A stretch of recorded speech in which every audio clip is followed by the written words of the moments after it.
want to greet you today in the name of the lovely Lord Jesus Christ to the city elders of the Tulsa metropolitan area, across the state of Oklahoma and beyond. I've got a great word for you and a couple of very important announcements as always. First of all, this morning I rose early and was studying and praying, and the verse, "Where the Spirit of the Lord is, there is liberty," came to my attention. And we often interpret that and contextualize that in terms of a local church service.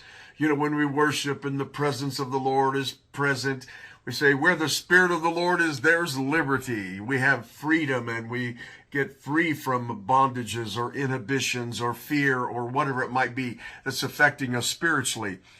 But that verse is more axiomatic than just a personal application in a church service.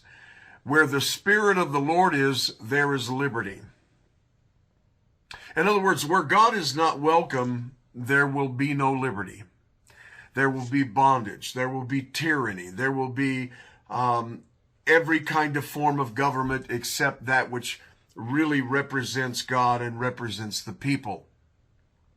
And so what we want to do as city elders, part of our mission is to open up the gates and let the King of Glory come in.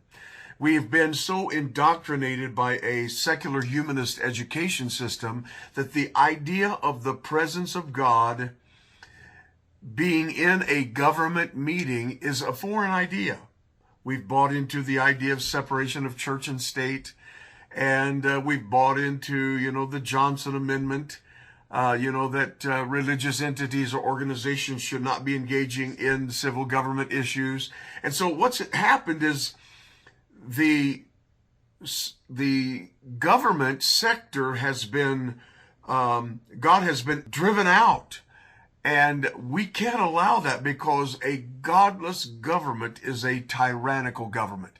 And if you're wondering what's happening in the United States of America right now, that is precisely what's going on. I want to read something to you. These are some notes I wrote down this morning. I'll be brief. There's no question about it. The freedoms and liberties Americans have enjoyed for almost 250 years sprung forth from the theology and the faith of the Protestant Reformation. Many historians believe, even secular historians believe, had there been no Protestant Reformation in Europe, there would not have been the theological underpinnings for the Revolutionary War or the founding of the United States of America, because everyone would have still been under the divine right of kings instead of individual liberties, personal responsibility, the priesthood of the believer, that every man is equal before God, the foundation of the Declaration of Independence. We find these truths to be self-evident, that all men were created equal. Those were theological issues that sprang forth out of the Protestant Reformation. So, however, the idea that democracy, even a Republican form of democracy, can be sustained without religious faith and morality is a fatal proposition. Even the best forms of government are insufficient to sustain peace and liberty with an immoral or godless populace. As John Adams wrote, our Constitution was made for a moral and religious people. It is wholly inadequate for the government of any other. And so, of course, the government forms as lawlessness abounds, government fills the void. When God is excised, government fills the void and tries to become the nanny, tries to become the oversight, and the state becomes God rather than the guardian of the liberties afforded to us by God, those unalienable rights such as life, liberty, and the pursuit of happiness. Well, we believe that God is raising up city elders not to establish a new form of government in the replacement of American civil government, but a different form of government in that the ecclesia, the church, surrounds civil government. That's the bottom line of what City Elders is all about. That pastors coming together in prayer, in unity, holding civil government leaders at the local level, state level, and federal level, holding them accountable, praying for them, lifting up their hands, but also tracking their activity, their votes, and mobilizing the church to engage with voter registration and getting out the vote drives and soliciting men and women of God out of the ecclesia to run for public office, for men and women of God to ascend to positions of political power because they don't have a personal agenda of self-aggrandizement or self-advancement.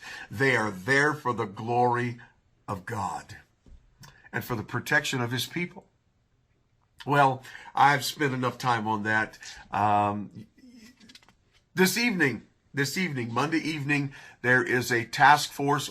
I like the word action teams rather than task. Task sounds like something that's a bird. We want to call them action teams. And so the team leaders of all of the action teams of City Elders meet tonight at 6 p.m.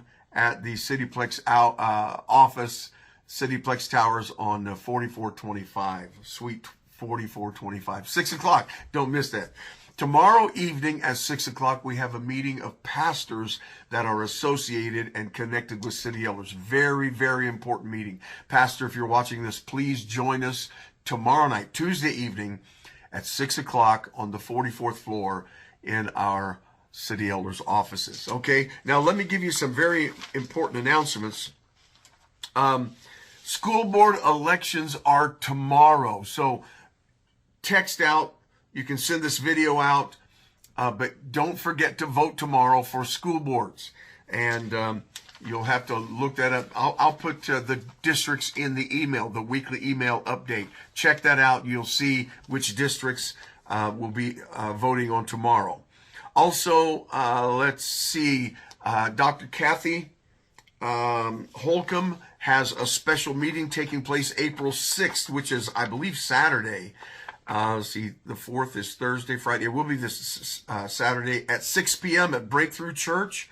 Dr. Barbie Breathitt is an experienced teacher, supernatural manifestations, ordained minister, and so we want to announce that. You can also get this announcement in the update. Look at your email, find out what's going on.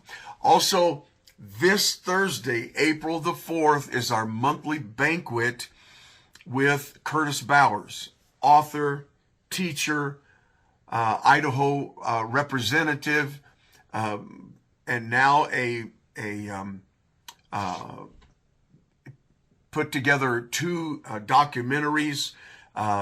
They're called Agenda 1 and 2, The Grinding Down of America, and Masters of Deceit, 2 award-winning documentaries, and he's going to be speaking for us this Thursday night at the banquet. We already have a very good attendance. Registration is up, and we're thanking God for it because this is a guy you don't want to miss. Curtis Bowers is an award-winning producer. That's the phrase I was looking for just a moment ago. And so he's going to be coming, he and his wife and part of his family, and he has his finger on the pulse of what's taking place in the deep state, the administrative state. He has studied this and knows more of what's going on behind the scenes than anyone I know. So you don't want to miss it. I'm out of time. I'm already over time. Love you. Hope to see you this Thursday. Go to cityelders.com and get registered for the banquet with Curtis Bowers. Bye. Join the movement. Change the world. cityelders.com